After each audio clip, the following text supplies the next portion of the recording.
This puppet show stays on because of you fools. We've been dancing with the devil way too long. I know it's fun, but get ready to pay your dues. Oh God, come back home. This crazy world is filled with liars and abusers. We need you now before we're too far gone. I hope one day they finally see the truth. God, we need you now. Hello, Patriots, freedom fighters throughout Saskatchewan, across the country, and around the world. So, I was on a little earlier today. Had Susan Stanfield join me. We talked a little bit about the pandemic treaty. So, basically, the official end to our sovereignty. Of course, they've been sort of chipping away at that for the last, 4 decades. That'll pretty much cinch it for them. So we're hoping to stop it. We're hoping to use the provinces to be able to stop it. We'll see. Maybe Saskatchewan can force Mo to do something, and maybe Mo will do something, and maybe the others will follow him. Who knows? But that's the way it goes. Hey, Tamara, how's it going? Good to see you. Jeannie, Janice, Marilyn. Ivy says it's about to blow wide open very soon. Jagmeet has the police investigating the people who screamed at him. Of course he does. Of course. Because we went from lobbing gravel to now screaming is going to hurt the Jag. So, yeah, of course it is. Yeah, Ray, I'm just about back to normal. I got a little ways to go yet. My lungs are still not where they're supposed to be. Like I wouldn't be able to jog around the block, put it that way. I can walk around the block, but jogging is pretty much out of the question. So some time to go for a while first yet. But yeah, yes, isn't that the truth? Jeremy MacKenzie and Mark Friesen, oh, the terror. Yeah.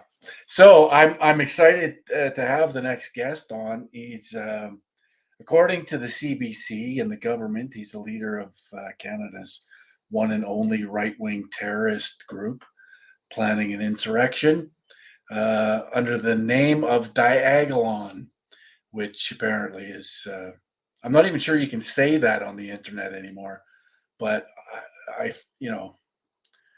I'll take it. I'll take the chance.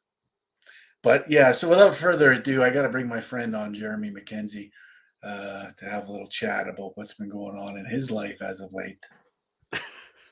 How are you, my friend? You can say it, but you're going on a watch list. That's just be advised. Well, the chances are pretty good. I'm already on one. So I suppose you definitely. I might go on a secondary one. Who knows? Mm-hmm. So yeah, my friend, what's going on? So Diagolon, obviously. The Empire. The Empire. The Empire of Diagolon. So there's a map, right? Like Diagolon means from like the tip of Alaska, sort of diagonally through North America, all the sort of flyover states. Well, in the fantasy world, this was formed after the global civil war that happened over Klaus Schwab's ambitions, and we formed a super state or something. Because at the time I was high and thought it was funny that basically they were politically attacking a lot of conservative values and people and stuff, and it's like, well, these are the states, these flyover states, these people's like, well, they're the ones that make all the food, so we'll just leave, and they were the ones that were resisting the mandates and everything. And at the time, Alberta and Saskatchewan didn't have anything, and so I was like, well, if you look at it on a map, you kind of just count the it cuts straight across in a diagonal country, so we'll just do this and just screwing around. And then we made this a silly flag for it, and there's national heroes and enemies, and pretend it's just a gag. It was fun. It became kind of a social club for the podcast followers and stuff, and that was it. And Canada lacks so many bad guys that exist that it has to invent them And effectively the government declared war on my imagination, and it seems to be losing at this stage against an imaginary country. But that's the thing, right? Is they're so desperate for something like that to allow them to do what they want to do, which is obviously martial law and the next step. So they're dying for something like this to come about, right? It almost They'll like make it up. it's almost like I wish it was intentional. I wish I could claim that I'm some kind of super genius and then I planned this like Lex Luthor, but like we were just having fun and screwing around. Right. But because of the the anti-hate wheel greasing and gaslighting and everything they've been doing for years, then and you're right that the government did want that. That would be so convenient and so great if this their version of what they think we are did exist. They were so horny for that to be true that they had blinders on and just went for it. And I can almost imagine this conversation. Like, how good is this intelligence? Is this like, oh, we're very confident, sir. Right. These people are out there. They're very dangerous. Like, okay, because it's my ass. All right. Well, and now here we are. Antihate.ca being the intelligence. Yes, literally. Which is absolutely phenomenal. Yeah. Who's it? Bernie Farber, and what's the other idiot's name?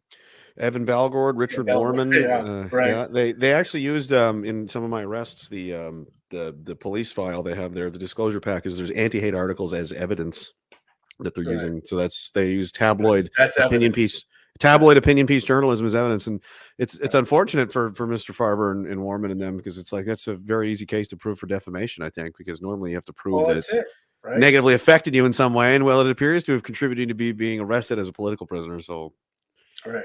I don't know. So for those who haven't heard the story, I don't know, they have to live in a cave, but there are some that do. So what happened? Like where did this start? Well, January, I think it was last year. What did we call it? Diagolon Day. We had a birthday. We had Diagolon this year. Diagolon Day. D-Day. Yeah, I think it was the 25th or the 15th. See, I don't even remember because it's so important to me. And where the day was like, that was when the concept was born in the stream. And there's a clip, I think, where I first was just angrily musing about it. Like, this should just be its own country. And then we people thought it was funny. And it's like, yeah, we'll do. And then we'll have our own flag for it. And basically, I've been saying this since then. It's like, well, everybody else is living in a fantasy world. We might as well, too. We'll just pretend, Right. It was just, I mean, Jesus Christ. They might as well say, Canada's, under imminent attack by the Romulan Empire at this point, or, the Borg are going to show up or something. But yeah, it was a gag, and it's just kind of the community rally point, is brand, I mean, I got a Greg Arcade flag up here. It'd be no different than if a bunch of guys were hanging around in Rough Riders jerseys and stuff. And it's like, well, the Saskatchewan Rough Riders are attempting to take over the country. Nah, it's just kind of a way to market their stuff. I mean, but they really wanted it to be something it wasn't. And they tried to tie me. One of the guys that was arrested in Coots was somebody I met a couple of times. He's a follower and supporter of the podcast and stuff. So there you go, which is crazy. It's like Marilyn. It's like saying, the Columbine shootings were Marilyn Manson's fault because they listened to his music. It was, and where's the evidence there? We're still waiting on evidence. And of all the people they arrested in Coots, the one guy is the one that I'm pictured with, is the only one they want to talk about because he's big looking and he's scary and he's got a picture of a Diagolon flag and it all just looks so scary.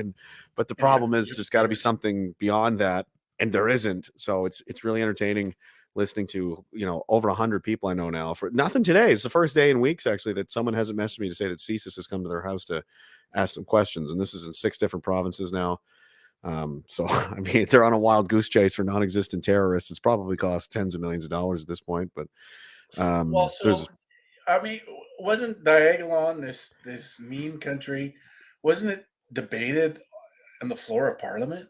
Like, weren't they talking about it when they were trying to get this emergency act in place? The House of Commons were talking. It first came out, and they were talking about it and kind of musing about it in the media first, with CBC and other places like the Diagolon group. Lay the tracks first, right? Right, and then all of a sudden, Alex first said, he's like, I can't wait until a politician has to address this. That it's going to come out of the mouth of an elected official, and not one, about 12 or 14 senators, and it's cited in this expert, TSAS report, something about terrorism, security analysis, whatever.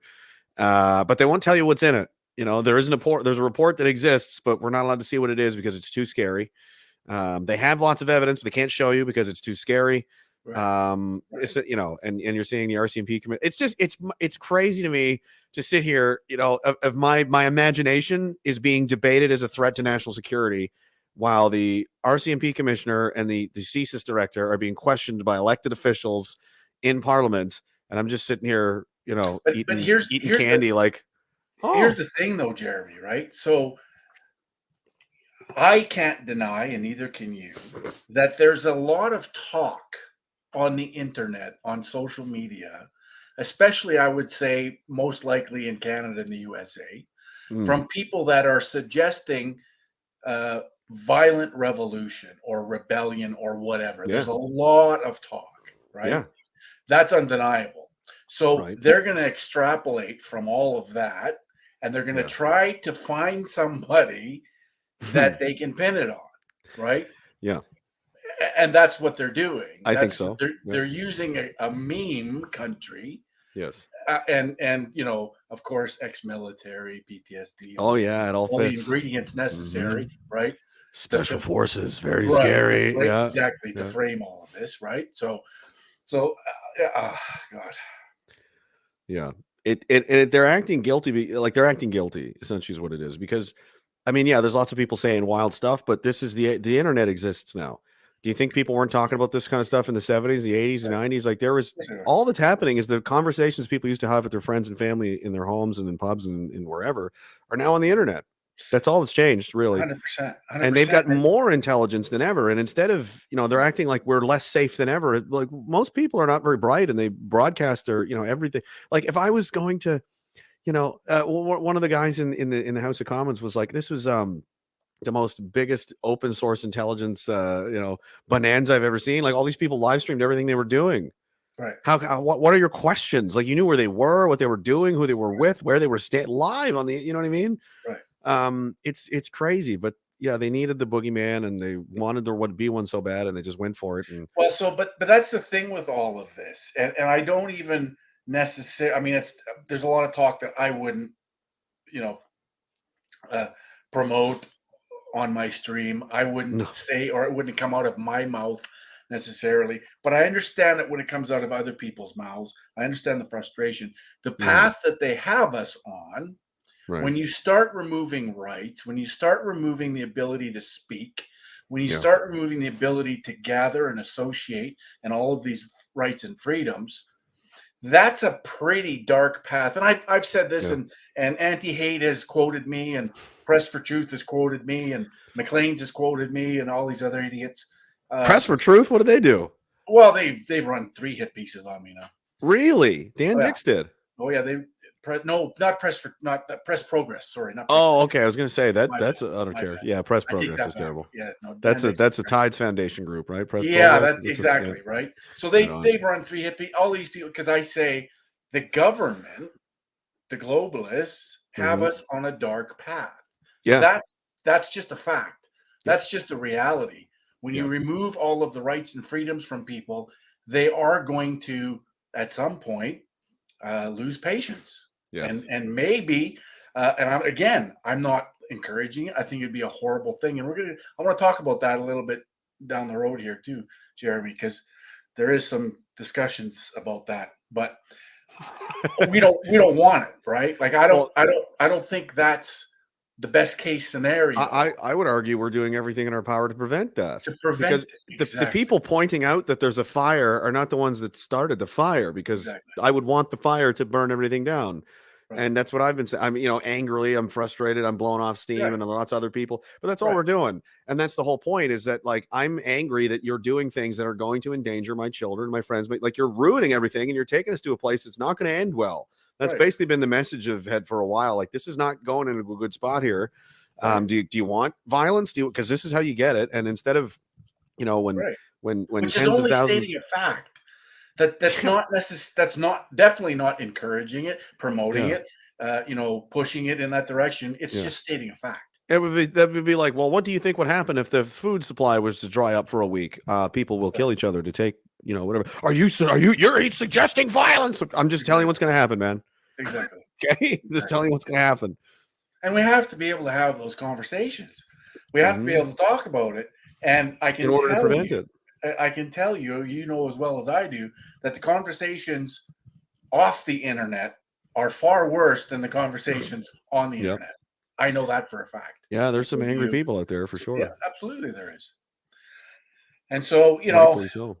I think there's a, there's a place for people like yourself and myself and others that, you know, and we have to be able to talk about it. We have to be able to joke about it. We have to be able to do what we do. But I think we also have to be able to say, okay, wait a minute. This is going to lead me into the next part of our discussion, which is Marcus Ray. Have you heard of Marcus? Unfortunately. Okay, so I thought he was doing pretty well with his messaging as of late. It seems like he's gotten the message maybe to tamp it down a little bit. I think he got a phone call. I think so too. But then I watched the video today, an interview, and he seems to be back on the old train again. Yeah, he strikes me as I don't know him. I've never talked to him. He just seems like yet one of that's the thing. We're worried about this guy. He's saying, get ready to have to deal with 1,000 more of these guys. If you don't stop what you're doing, like people are angry and they're frustrated and they're starting to lash out because they're running out of options and they're not having their voices heard. They're showing up in the capital city with 50,000 people, and your response is not to talk to them or these people that promote tolerance and dialogue and all this stuff. You just I'm not going to talk to them. I'm just going to run them over with horses and beat them with guns until they leave. and then that's it. I win. The end. No, you just made the problem a lot worse. But you just made it worse, and you sent a whole bunch of people underground. Yep, and you've radicalized that. So that's what they'll accuse me doing. Exactly. They're like, well, you're radicalizing people. Well, with my limited, tiny platform, what would you say the prime minister is doing when he suggests like what should be done with these people? How long should we tolerate these people? That radicalizes people into a dark place, and especially when they're peacefully protesting. And friends of mine, women, Kristen Nagel, Monique McKay was down there, and they're like live streaming on their knees, begging them to stop, and all you see is a boot come into the camera. Trampled them, like just stepped on them, and it's like, yes, we are radicalizing people. That certainly doesn't make people upset, like those videos alone. I talked to a guy, Dave from the Shed earlier, and videos less offensive than that has sparked violent, eruptions and riots in other countries easily. So It's like, Jagmeet is mad that someone yelled at him, right? Like, yeah. It could be worse. It could be a lot worse. And of course people are going to yell. And the guy's a communist politician. Of course people are going to yell at you, you idiot. And what's really, it's so condescending the way that he reacted. That he, I hate the smile and waving as people are like angrily like giving you the like, oh yeah, and you're just like, hi friends, this kind of thing. That's not. They think it's a mature like, oh, I'm above this kind of thing. But what that says to me is that you're so beneath me that I can't even be bothered to acknowledge your very obvious pain and frustration. I don't even see it. I don't even acknowledge you exist. That's so condescending and dismissive and, jives with the rest of their personalities. They're all driving Rolls Royces around and wearing $25,000 Rolex watches and such. Champagne socialists, right? Exactly. But so back to Marcus. So I hope that he sees this because I know he's heard some things from me and Sean talking about this sort of thing. But I just want him to know and to think a little bit that if you're planning something as open as you are, there's going to be people within the government, within the RCMP, within CSIS that have infiltrated your group already. Oh yeah. If you don't know that, I'm hoping that you do, but you need to know that they're already there. They're already in place. Yeah. And they maybe even encouraged you from the beginning, right? Yep. This is how they play this. This is the Mr. Big routine. Yeah, we had our experience with that over in the nation of Diagolon. I got a video on this guy. I'm waiting to cut up and post out.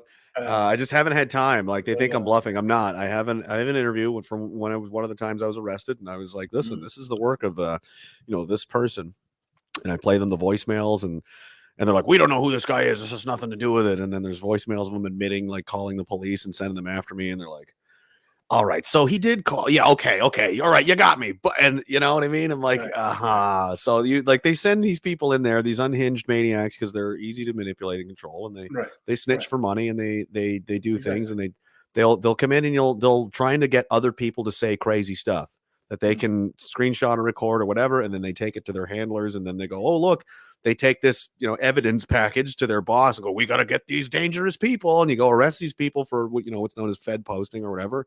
Everybody gets promoted. This guy gets a pile of drug money, and everybody goes home happy, and they pretend like they're saving the world. And really, you're just taking advantage of angry people and not doing anything. Like, there's real criminals and bad people out there, and no one's looking for them because they're hunting Philip around the country. Exactly. Who doesn't exist. And so people who are actually trying to change things and inspire and motivate people to get involved and engaged and unite and come together and to stop this horse shit. Mm-hmm. So, a lot of us have spent a lot of years and a lot of time and a lot of energy educating and getting this movement to the place where it's gotten to, and hopefully where it'll get to. We don't need people to do things that are going to enable the government, and I say enable particularly, the Enabling Act, so they can just do whatever they want, right? Yeah. So they can do their martial law, so they can do whatever they need to control the masses. Don't give them that, please. And what I loved about Ottawa is that it was done perfectly. Nobody so much as threw a snowball. And now they're being quite like, well, who told you? Where are the terrorists? You said we need martial law because the threat is so extreme. Right. And they went, okay. And now, okay, time's up. Show us where's the emergency? And they're like, well, you'll have to ask him. Oh, no, you'll have to ask her. And cabinet confidentiality, the CSIS Act. It's all of a sudden, they're all very tight-lipped, and Diagolon has disappeared from the meeting. And I'm not, trying to do this for my own benefit, but at some point, and I'm trying to stick my hand up now and go, okay, guys, like, everyone's confused what happened. It was me. It was me.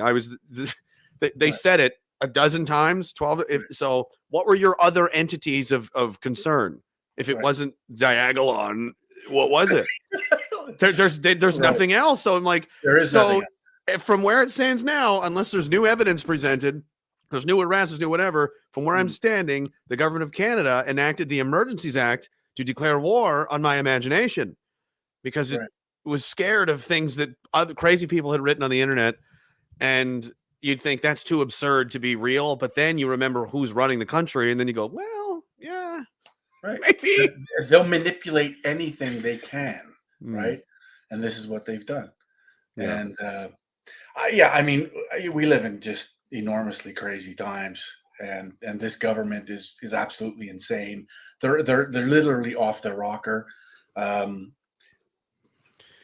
So are we surprised? No. It can't be terribly surprised. I didn't think it would go this badly, but I said earlier to Dave as well, and I'm going to start because they're in a position now where it's like either they got to find something and hang me or Derek or somebody. They've got to create they got to provide some kind of evidence, which doesn't exist. So if they provide something, they made it up, which is risky and very greasy and sketchy in itself. Or they have to admit to everyone that so we use really bad intelligence and we don't know what we're doing. Or there's a third option where you blame everything on anti-hate because they lied to you. Right. Because that's where disintelligence came from. The government pays anti-hate to do what they do. I know. Right. But the RCMP and CSIS should turn around and throw them under the bus and say it's their fault. The government paid them to lie to us, and that way they can go, yeah, we're dumb, but you look less dumb. Yeah. And you point to someone else, right? You provide them. We're incredibly stupid, actually. Yeah, there has to be someone has to burn, right? And that's who it is. That's the whole organization. And you've got Farber up there saying they're putting Nazi flyers everywhere downtown. Not true, demonstrably false. It was debunked immediately. They put it on CBC anyway.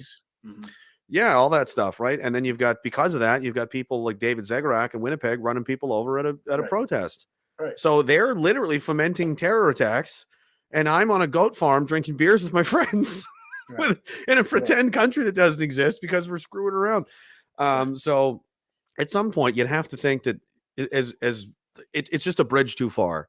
You know what I mean? Like they could have maybe, if there was some semblance to this, like, well, we caught 4 guys with guns downtown. Well, they got nothing. So it's like, I'm not grasping at straws. I'm grasping at air. Eventually you're going to have to go, so what happened with the guys in Coots that got arrested, and they're hooked up right now, aren't they? They're still locked. They're still locked in jail. Chris was the only one I've ever interacted with. I don't know the other guys. From what I've heard, I haven't spoken to him, but from what I've heard, I saw the pictures. Yeah, right. And those are very suspicious on their own. It looks like a bunch of people don't know anything about guns, just quickly threw some guns and gear together. And interestingly enough, we did a little research on that. That vehicle, the RCMP having that photo, is actually from British Columbia, the registration number. So I don't know why there's a British Columbia I think public relations assigned vehicle hanging out in Coots, Alberta. Well, because I understood, weird, I had thought that picture was sort of a stock photo that they used from a different bus. I've heard that, but I could never find the photo. And then there's the Diagolon patches conveniently placed in the front and center of the thing, which were homemade by someone else who I don't know. And from what I've heard is they have no evidence. And the lawyers haven't been given a disclosure package yet. So they're like, well, we're just going straight to trial then. There's no hearings. Like, we're just going right to trial as fast as possible because I don't know what you guys are up to, but this has got to, I'm not up to, there's a bunch of people doing fundraisers and stuff for them to get them, legal funds. And I understand they did great job. They got them like $30,000 and not a lot of time. So we'll see. I mean, I don't believe it. I could be wrong. I don't know what happened. I wasn't in contact with anybody. They were all legal firearms. Well, it's not where they were. That's what I hear. I mean, there were some. Well, yeah, they didn't find any of these on anyone. They were nearby, or were they? Or did the RCMP put them there? Right. Exactly. The woman from the High River, maybe. There was the woman's house who was raided. The only person that interviewed her was a journalist from the Daily Mail in the United Kingdom. And she said, I don't know where any of that came from. They came into my house in the middle of the night. They threw me into a police car and then told me we found all these guns in your house. Right. And she's like, what the hell are you talking about? So normally I would be like, that's a bit of a stretch, but considering the political implications of what was happening, the government is essentially under siege, like enormous public pressure. There was no violence. There was no excuse to send in the riot cops. They didn't know what to do. It was getting bigger and bigger every week. Now they're blockading, the Windsor Bridge. They've got this one here. There's more coming. You're like, something's got to be done. Is it possible that someone, tapped somebody on the shoulder and said, I don't care how you do it. Just do it. Just do something. Exactly. I don't think that's impossible at all, considering the stakes. No, of course, it's well within the realm of possibility. Yeah, especially considering the RCMP's history and other things they've done. I mean, they've fucked around with me quite a bit already. Like, so I'm not... Yeah, no, absolutely. They're more than capable and have proven so. Guaranteed. So I'm not saying that I believe it's all a hoax and that the RCMP definitely planted it. All I'm saying is I have questions. So does the Canadian public, and no one's answering any of these questions. So you're not even allowed to ask them.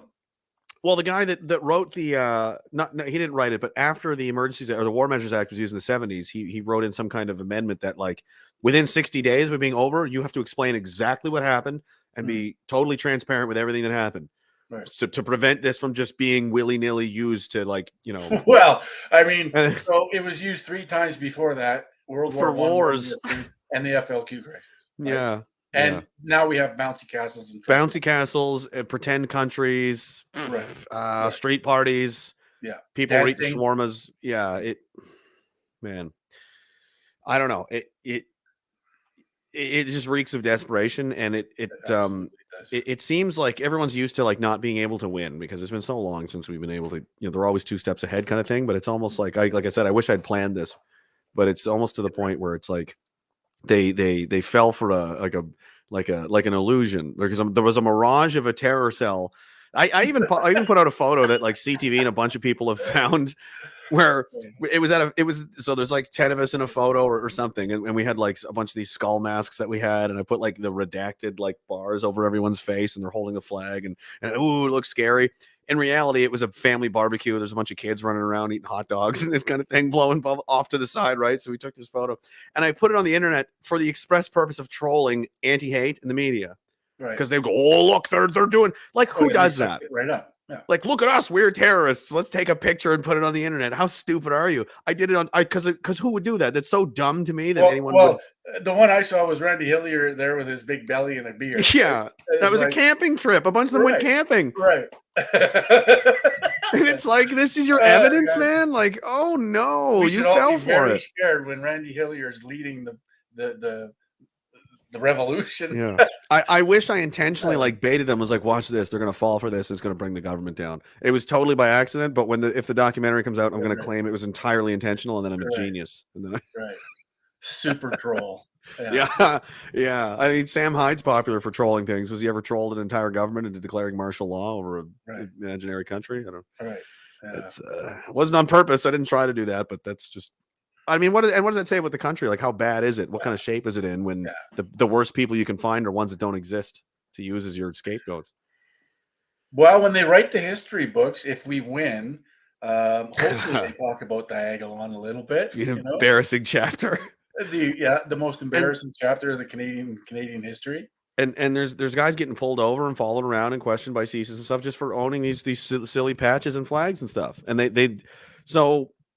I mean, I don't technically really fault the individual officers and stuff on the ground, because they just get their briefings, right? They're like, listen, if you see this, these guys are terrorists, you be careful. Right. And they go, okay. And they go do their thing. Right. But at some level in this chain, somebody made a conscious decision to go, I know this is total bullshit, but it's political. So just do it. Wherever that came from, I don't know. I do know that Bernie Farber's home jurisdiction is York, the York area, and the York Police Organized Crime Unit apparently has a file on me so big that it had to be put on a jump drive and purelated up to the RCMP because they requested it for intelligence on me, because they're concerned. I learned after my lawyer got some things that when I moved back to Nova Scotia, they had to have a meeting of all the top RCMP sergeants in the province, had to sit down and talk about the situation, right? So it's very scary. Yeah. Meanwhile, everything else that's going on in the criminal world gets ignored because. I mean, I almost want to start collecting. I want 5% from the Hells Angels, from MS-13, from everybody's like, I am running the biggest smoke show for you guys you've ever seen. They're like, where's the cops? Nobody's even bothering us anymore. They're all looking at me. Like this file that my lawyer gave me is like, there's so many different cops in here. It's shocking. He's like, I've never seen anything like this in my life. Like, yep. I'm not surprised. That's the way my life goes. That's pretty much been since I was a little kid, or since I was like 14. Something weird would happen, and it would always be, I've never seen anything this retarded before. Right. Yep. I remember I didn't get paid in the Army once for 4 months. I started living in my car because I got nowhere to live. And I was just sleeping in my car on the beside the parade square in the parking lot. The sergeant major was like, "What are you doing?" They just stopped paying me. They forgot or something, and they're like, "That never happens." I'm like, "But it happens to me all the time. Those things happen to me all the time." That's the story of my life. Yeah. Somehow things go horribly wrong. I don't know. Yeah, man. I think I was a terrible person in a previous life. Oh wow. So I saw the other day, was it maybe weeks ago, whenever it was, you had a meeting with some veterans. Yeah. What was that and how'd it go? So Veterans for Freedom, that's probably what you're talking about. Yep. So we had a fundraiser dinner, the first one, the first annual one. I don't know if hopefully we don't need another, but I imagine the organization will go on for a while. Right. Basically, there's a void of, the veteran generation, my generation, like the guys that are between like 30 and 50, don't have any representation. The Legion doesn't represent us. It's full of civilians and bureaucrats and politicians. It's, so there is no Legion. Like nobody in our generation goes to the Legion, or not really. Like it's very, very small percentage if it's at all. And these guys met at the, we all met each other in Ottawa. I met Tom Marazzo down there, and we started talking, and we had a relationship. And then there are a couple of the other guys, and Spinney was the guy on the War Memorial telling CBC to fuck off because they're propaganda and all this kind of stuff. And then the cops came and beat everybody up, and they were like, "This is boys, we got to do something, right? Like, put a fence around it. What else are we doing? We got nothing else to do. Do you want to?" So now there's this organization. We've got over 1,000 applicants already in a month. We sold out this banquet hall, 350, 60 people down there. Nice. It was Derek. There were some politicians down there that showed up, and some other people to donate some money. And next up is, well, we're still processing applications, and they're going to open it up to civilians. We're just there's too many people trying to apply that it crashed the website. Like that's a good problem to have. Awesome. It is great. And that was like a dream of mine I've had for a while, is to like, imagine if just all the guys all the vets, like all, that feel like I do. And I know there's a lot of them because I've talked to them. Especially after the Dalhousie incident, with Cotter, my number one concern was like, I hope I don't, they all don't come out and shun me and be like, you idiot. You're right. And it was the opposite. I had thousands of messages from CF members, retired and all over the country that were just saying, thank you for saying what we've all been thinking. And I knew right then, I was like, okay, all right, I'm not on the wrong page here. Yeah. So these guys are out there and it's, they're organizing that. So how can that organize? How can people watching tonight help that organization? Are they taking donations? I think so. I don't know if there's one openly up on the website yet. So there's going to be like we're going to have like events and stuff, and guys will go and collect cash donations and stuff in person. I think they're working on the logistics of that. Online. There's a newsletter you can sign up for if you're a civilian, and just to keep in the loop for things. And eventually, once we kind of get this fleshed out and the infrastructure set up better, that they'll have other wings and other things like other support things that civilian members and stuff can do to help out. And right now they're focused on building like community outreach and just reputation building and working with people to just be a good organization that's beyond reproach. And we're just about the rights and freedoms of Canadians, and we're opposed to the direction the country's going. And it's not every they don't represent every veteran. We didn't say that. It says Veterans for Freedom. We're those veterans. Do you know what I mean? Right. There's going to be ones that are, no, you guys are wrong. It's like, that's fine. You're a pro-government, pro-mandate, pro-regime veteran. That's your right. We're not, right? We're not the same, and that's fine. And so that's so there's a website? Yeah, it's veteransforfreedom.ca. It used the number 4. I don't know why. Number 4? Okay. Yeah, veteransforfreedom.ca. And we're working very closely with James Top, and we're planning to have. I was just going to bring up James, actually. We're planning to have, he's not marching into that city alone. I can promise you that right now. No. We're hoping to have it's going to be a spectacle when he shows up. And I heard that he was arrested. So that's the internet for you, right? So he was charged under the National Defense Act. So when you're charged in the military, it's not like regular cops, right? You don't get arrested and taken to a judge. It's military side where you could just be informed that you're being charged for something.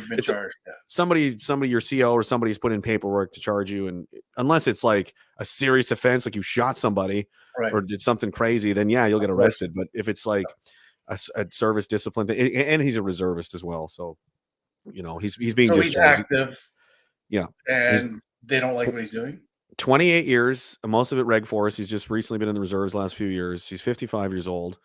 And how many deployments that is, I don't know. He's done a few.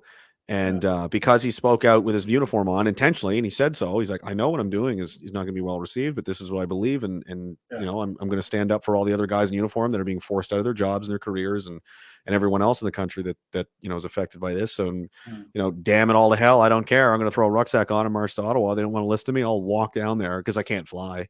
I'll march down there and demand they speak to me in person. And that's what he's doing. And he's in Ontario now, which is insane. It's crazy. And the pace that he's been keeping is just phenomenal. Like he zipped through Saskatchewan, I think, in 2 weeks or something. I know. We were talking about this morning, and it was just the soul crushingness of it, where he's like, you can just it's like you're walking forever and you never get anywhere because the horizon is always, it never changes. So how depressing would that be? But he's like, extremely depressing as you just enter Ontario, knowing how massive that province is. He said it's the final boss battle. It's the last province. Now there's going to be bugs, and all kinds of things to deal with. But he's gone up 2 foot sizes from his feet swelling so much. He's gone through 3 pairs of boots and shoes. Is that right? The punishment that this guy's putting his body through is immense. And it's like, I mean, I was in the infantry for 14 and a half years. I would never dream of even trying to do something like this. This is when he said he was doing that, I was like, good luck, man. You know what I mean? Because others have said it, right?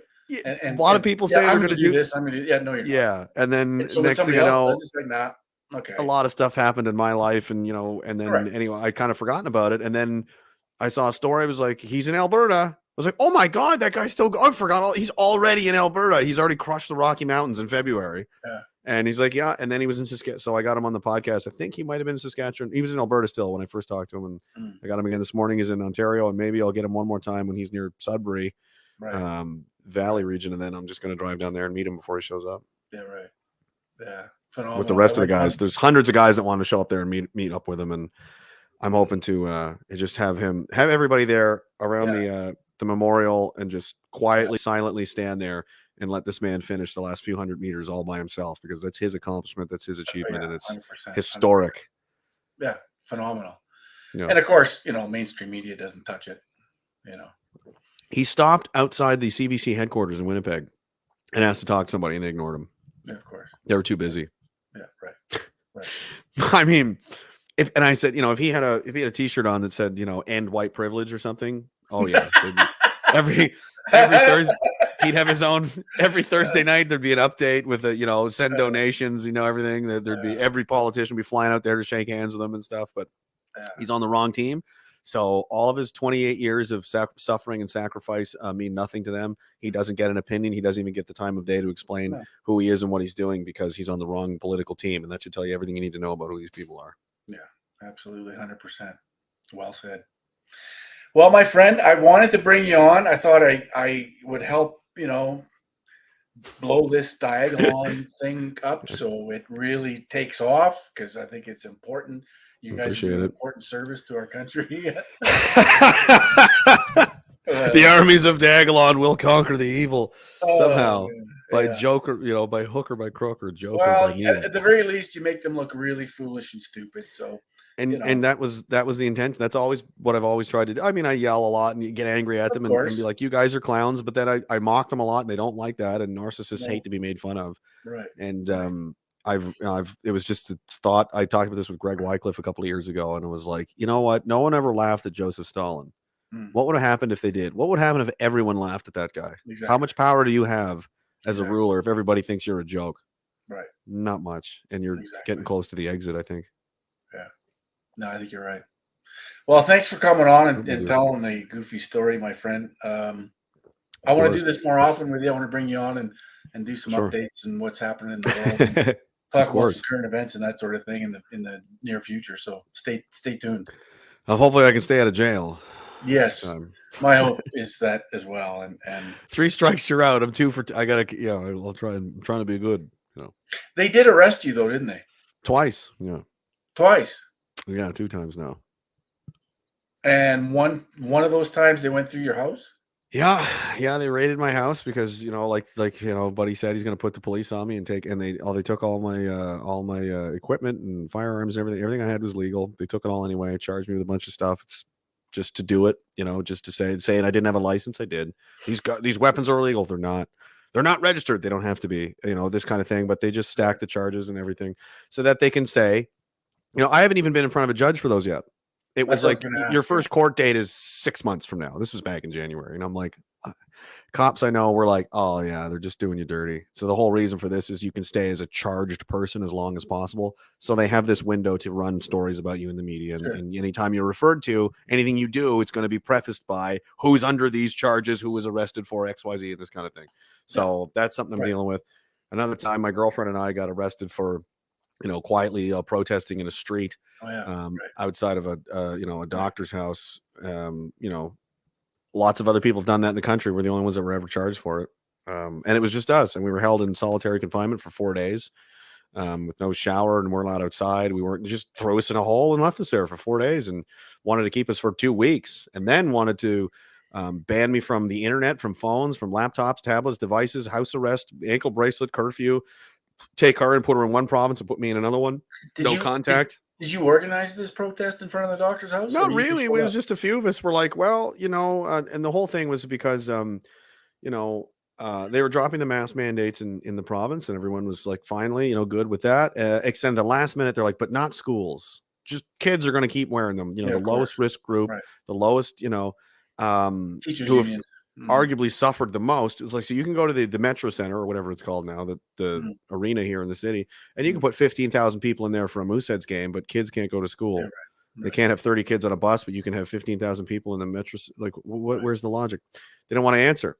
And they're like, well, you should just go to their office. They don't go to their office. They work at home from Zoom. They don't answer the phone. They don't answer emails. So as a public servant, how the hell are people supposed to express their grievances and demand, can you at least answer these questions? They refused to do it.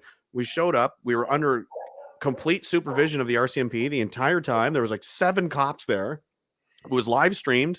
They're all there watching us. If what we were doing was so illegal, why did they let us do that for 2 days and not arrest us? And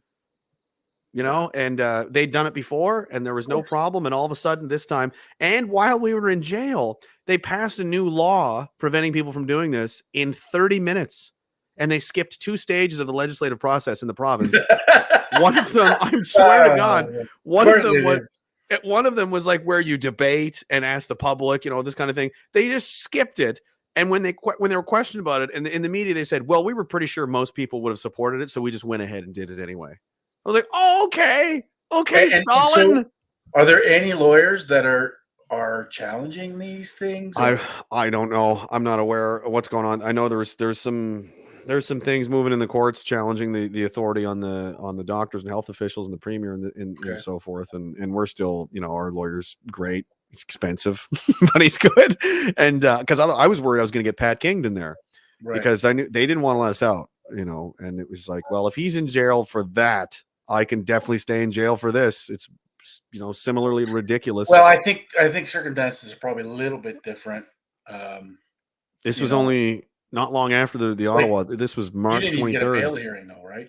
Like you didn't have a bail hearing, or did you? Not right away. They pushed it off, and they wanted to keep it. They wanted to save it for another week so they could gather intelligence and find, and they wanted a search warrant for Morgan's car, and they wanted all these things. It's like when they arrested me too, they came and got me, and I was like, "What for this time?" And then they're going through my pockets, and they found I have a bunch of business. I don't have any on me, but it's just as my little stupid logo and my website and stuff on it. There's a Diagolon stripe on the back. It's just a card like to hand out to people if they're like, "Oh, here it's on the website. You want to listen to it? There you go."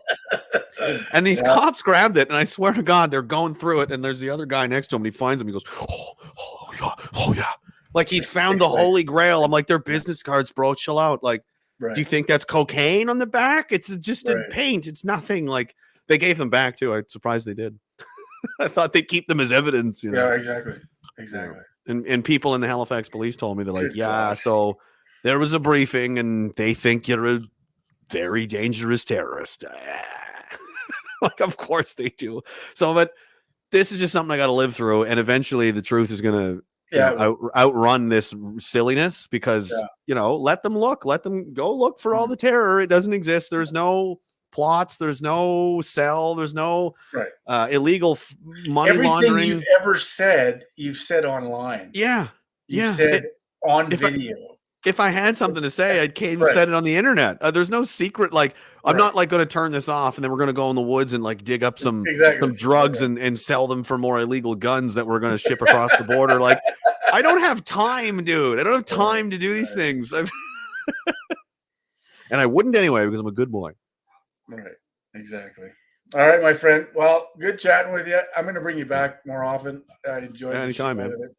And glad to see you're doing well. Yeah. Coming along nicely. Like I said, I'm not 100% yet. No marathons in the near future, but I'm going to head to the bush here next week and try that out. Oh yeah. All right. You're going camping. Yeah. That's right. Yeah. Yep. Oh, and I like what you said about King too, because somebody was talking about that earlier. That because I've never met him. I've never talked. Have you talked to him? Have you ever met him? Yeah, you have. Yeah, I know that. Yeah, sorry. But like, how long has he been in jail for? What? For mischief? Yeah, and this is the whole thing. Like, I've said it on my Facebook the other day. I've had my disagreements with Pat. Yeah, I've had issues with Pat. Yeah,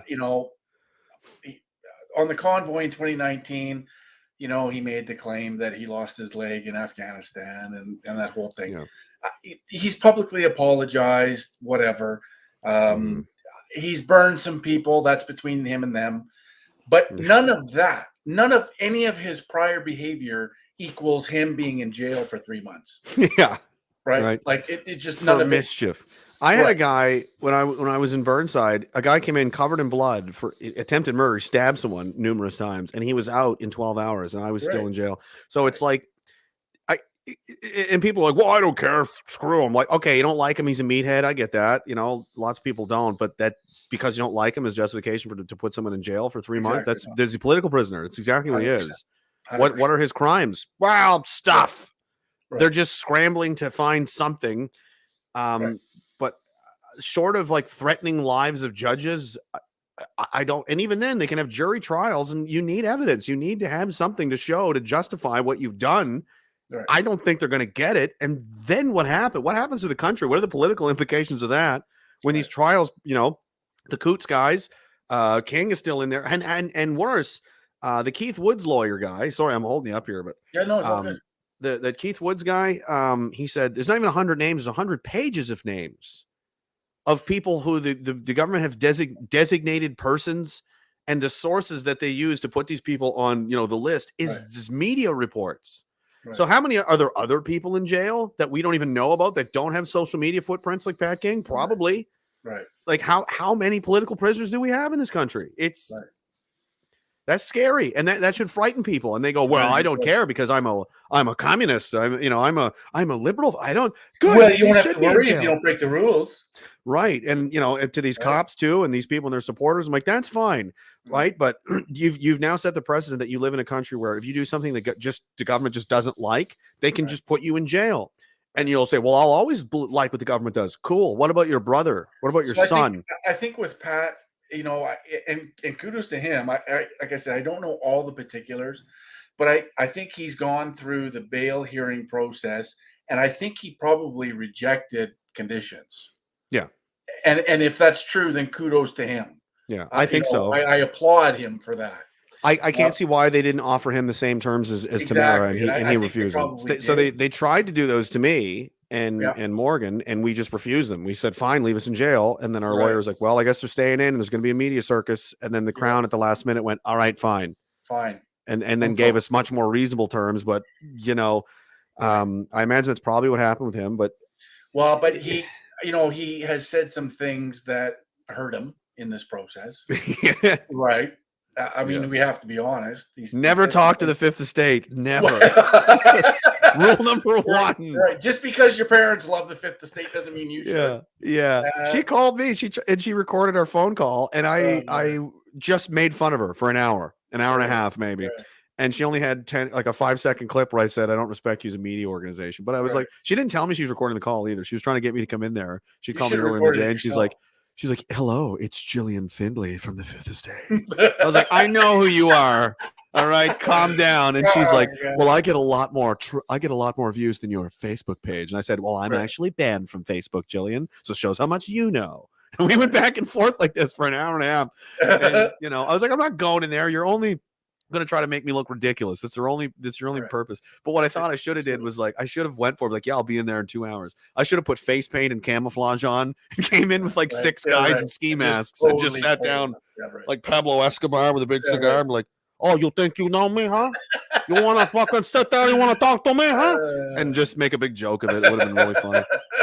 I could see if they could use it, right? I bet they would have. Yeah, that control level, and then it just, because there's no defense against that. When I should have leaned right into it. I took it too seriously, and I had Reuters calling me and this kind of stuff, and I was trying to be like, "Listen, this is ridiculous. You guys are being silly." I said, "That's right. I am the terrorist. I have a hot air balloon filled with radioactive bombs." Just said crazy shit with an accent, and they'd be like, "Who is this idiot?" And they would have hung up, and it'd be readily apparent, "Oh, he's insane." Best case scenario, "Oh, he's just clinically insane." I should have. I played it all wrong, but damn. You'll get another chance. Maybe. Oh yeah. Guaranteed. But people they shouldn't be in jail for that. For attempted murder, you don't even stay in jail that long. It's no, the guy that ran over 4 people in Winnipeg was out 2 days later. Yeah, and what did King do? He was rude, I guess. I don't know. I don't know. He said, "What did he do? What did he really do?" And then he perjured himself. Apparently, I don't know. Maybe there's a 2% chance there's some secret evidence where he had a submachine gun somewhere. I don't. I doubt it, but I'm willing to wait and see. And then this better be good, right? When this trial, whenever it comes out, it won't be. What are they going to do? I don't know. I don't know. And the scary thing too. I don't know how many millions 3-4 months in jail equals, but if Omar can get $10.5 million for killing American soldiers, I think Pat gets at least $500K. Yeah, right. Because you are a white guy and we hate those. Yeah. But fine. Here's a coupon to KFC. Be on your way. You also love freedom too, so that's another thing. We definitely don't like that. But what I was talking to Dave this morning too, this is a Jordan Peterson quote I actually like, where he's like, "If you think what strong men are capable of is scary, wait to see what weak men are capable of." So as these people get backed into a corner and really run out of options, that's going to be the scariest time when they're desperate. Right. When you've got people like the finance minister the deputy prime minister, the prime minister, when they're Guilbeault. like, Guilbeault is the scariest one of all of them, I think. yeah, and the 'Cause prime he's got minister's number access to 2. crime. Yeah. If he's from Cape Breton, his name rhymes with ass. Like these guys are Right. gangsters, Yeah. and they've got money, they've got connections, and maybe they make something happen. I mean, what are they going to do? They're going to have to admit that they're criminals or that they're grotesquely incompetent, and they should be charged. Right. Because it's like you basically, and you had the RCMP commissioner yesterday or a couple of days ago say, yeah, someone else told me to, I didn't ask for the Emergencies Act. I was basically just told to do it. So who did? Like, who was the person that said we need martial law? That's what we're trying. Who was the person that made that call? And no one wants to say who it was. Yeah, right. It had to be somebody. So at some point, somebody's going down. And by the way they're acting, it sounds like it came from pretty high in the government now. And what is that going to mean? Like purely political. Yeah. Decision. It had nothing to do with security, nothing to do with safety, nothing to do with any of that shit. It was purely political. Yeah. Oh, there's Kyle. Do you know Kyle? Kyle Cardinal? He's in the chat. Oh, hey, man. What's up, man? Yeah. Are you going to be able? Do you think you're going to make it to Canada Day this year? Yeah, we're actually planning speaking to her. Me and Salim through Northern Ontario are on our way to Ottawa. So, excellent. I will see you there. It's going to be interesting how it pans out because I think Fancy Socks is planning his own Canada Day celebration there, right? In a bunker, maybe in another country. I don't know, but with a whole bunch of patriots. I just want to put it out there that as scary as the Russian Federation is to some people, Diagolon is even more terrifying because when we were in Ottawa, he went to a bunker. But in an actual war zone, he's walking around going to U2 concerts with no mask on. So I guess be very afraid of this. Yes. So we live in a Will Ferrell movie. Yeah, like Chevy Chase should be part of this somehow. Like it's just the president of the Ukraine acted as the president of the Ukraine as a comedian for years. Yeah. And so they just plucked him out and said, "Here, you'd make a great president." Yeah. Here. Did you see that movie? What's it called? The one with the meteor? Don't Look Up. No. It's pretty good. It's pretty it's just an absurd no, I did see it actually. Everyone's an idiot, essentially. It's a climate change metaphor kind of movie. Right. I wasn't so sure. I wasn't so sure, but basically everyone's an idiot. And it's like this is shockingly realistic. Like they are that dumb. And you don't want to believe that's possible, but it does every day seems more and more that's closer to the truth. It's possible. And it's the level of stupidity is astounding. Yeah. It really is. Yeah, I liked Ferry's meme where there's the old kind of a 4chan meme where it's like, if only you knew how bad it really was. And it's like, if only you knew how dumb it really was. Like, if you knew how dumb this is. And I'm watching these guys, these senators and these House members and the RCMP commissioner and the CSIS director. They're all like, Diagolon, yes. I'm like, are you guys? I'm right here. You can call me anytime you want. You're literally debating my imagination at the highest levels of God. This is a massive waste of time. Please stop. It's embarrassing, but my phone's right there. It's not hard to find. It's crazy. It really is crazy. I'd known it was going to go to this level. I would have put a little more thought into the name and design and so on. I made this on a toilet. Yeah. Someone's like, you should make a flag. And I was like, that's a good idea. I was sitting in the toilet and I was like black screen. And I took white line. I went, done there. Alaska, Florida. Have they labeled that flag racist then anyway? I don't know. It must be. And that when the senator was like, it is a white nationalist ethno, they're trying to build an ethno state and all this kind of stuff. And the guy next to me, my buddy Steph, who's very black, he's like turn looking at him and he goes, is there something you want to tell me, man? Like, you know what I do about this? He's out in front of Parliament with the flag and everything. It's like we're white. I didn't realize that we were interesting.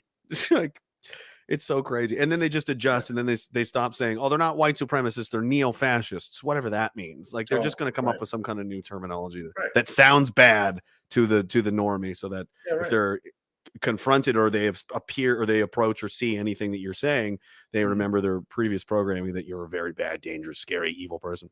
Right. Yes. Anyways, we're at the 1 hour mark. Let's finish this time. I'm going to have you on again soon because I enjoy the conversation and so does everybody else. So sure, man. Thanks for having me. Yeah, me too. Yeah, thanks for good. I'm glad to see you're doing well, and I'll see you soon. Hopefully you'll see you I'll see you Canada Day, probably. Yeah, you will. Absolutely, brother. It'll be hard to miss. Looking forward to it. Yeah. Cheers, man. Thanks. Okay, brother. Bye. Bye. All right, that was a good round with our old friend Jeremy MacKenzie, the raging dissident. If you don't follow Jeremy, I suggest you do. The man is full of common sense. He lights a whole lot of hair on fire. Anti-hate, press progress, the government, troll level, like I said, infinity with this whole Diagolon thing. Yeah. So check it out. And it's important, as Denise Martin says, thanks for the laughs, much needed, because it is important through all of this insanity to remember to laugh and to make fun of the ridiculous, that being our government. Yeah, back at you, raging, back at you, buddy. All right, so that's a wrap for tonight. I'm going to go relax a little bit, and that'll be that. So, again, we had good turnout tonight, too. Very good. Remember to like, remember to share, remember to subscribe. And so far, we're hanging on to Facebook. I'm back on my regular main profiles platform, so that's good, without incident as of yet. And YouTube, I'm still hanging around there for some reason I can't explain. And Twitter and DLive. I'll upload this episode to Rumble and to Odyssey as soon as we're done. So, all right. Anyways, Edgy, good to see you. I just noticed you're sitting there. I should pop over to DLive and say hello to the folks over on DLive. Thanks for coming down, you guys. And everywhere else, Twitter. And that's going to be our wrap. Remember, globalism, bad. Nationalism, good. Ciao for now.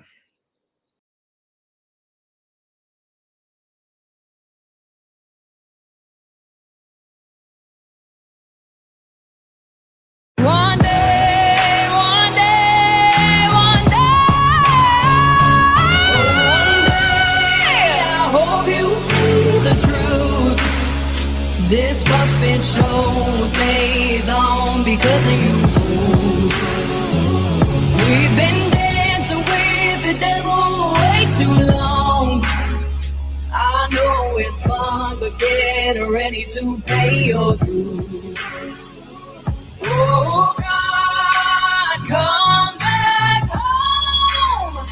This crazy world is filled with liars and abusers. We need you now before we're too far gone. I hope one day they finally see the truth. God, we need you now.